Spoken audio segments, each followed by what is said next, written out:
Today marks the first official day on the job as Tulsa's police chief. We welcome to the program Chief Dennis Larsen. Congratulations. Congratulations. This seems so weird because you and I go way back. I've been in Tulsa TV for 40 years and you've been on the police force 45? 45. I can remember the first time we met, and I think you had recently graduated from ORU. Can you believe that? And here we are. Here we are. That my first question. We have staying power. Well, that's my question for you, though. Why did you want this position? Because for decades, a lot of people would be saying, hey, this is time to transition to retirement, but you still have some work to do. I still have a passion for the job, and I've always told everybody the day I get up and I feel like I just don't want to go to work, I'll just start thinking about retirement. I love this department. I love working with the men and women of the department. I've been graced to be part of some of the specialty units through my 40-plus years career, and I find it still exciting, exhilarating, and you know, the mission that we are, our number one thing has always been the safety of the public, the citizens of Tulsa, because when we know that when the public feels safe and the community thrives, then our culture as Tulsa thrives, and we're such a mixed culture across our city, and when that happens, the city grows.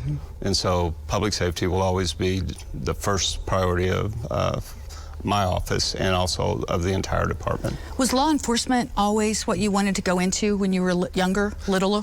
I think so, and the main reason is that you never know what from day to day is going to bring. A year ago when they called me about the derecho, and they woke me up in the middle of the night to say we're calling staff in, while I got dressed in my uniform, I Googled the word derecho to figure out that it was a tornado, basically a tornado's level winds in a straight direction. Right. And how much damage it did across the city. But I would have never thought when I came on the department I'd work my way through a pandemic.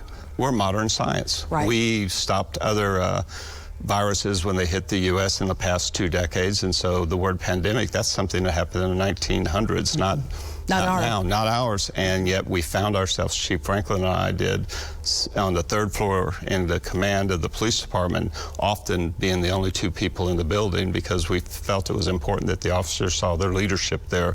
If we were asking them to go out, go up and knock on doors and answer 911 calls, you can't sit at home and not lead. Yeah, you can't relegate from a distance. Exactly. I've got pictures I want to go through, though. You started out, I mean, is it just, you know, a beat cop? Is that what you begin with? Oh, obviously, the green uniforms, that was early 1980s, working the Pine and Cincinnati area. That was where I spent the majority of my first 12 years, and that's pretty much how I looked my first 12 years. Becoming a detective at one point? At one point, yes, I came out of the field as a detective, and that's the same, obviously the same mustache. It served you well. Jacket and tie. Right. Back in, again, the mid-'80s. Yeah. And I think one of the things that I always remember is you being on the bomb squad. And, yes, and at one point, you were one of the top bomb techs in the country. I mean, you'd been on there longer than most other people. I was, when I stepped off the team about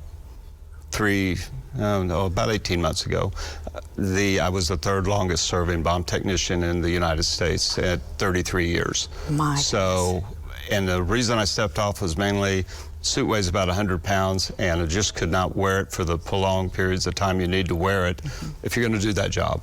What are some of your priorities now? I know that you and Chief Franklin have been working in tandem over the last few months. You've seen so many chiefs come and go. Talk to us about what are the priorities right now for you. Public safety is always number one.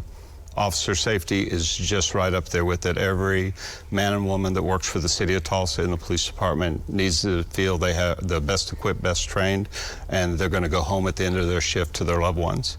And then the next priority is, because of our officer shortage, we're 143 officers down.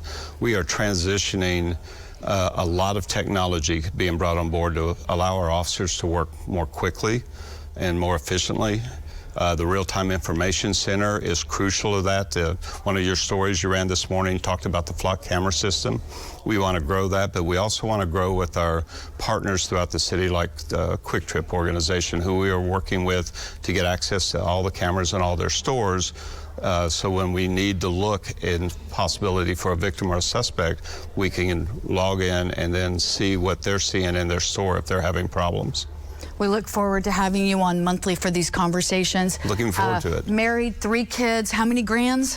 4. 4 grands and one on the way. Yes. Yes, we're so excited for your transition. Look forward to visiting with you, and once again, congratulations. I hope today is everything you expected. Thank you so much, LeAnne.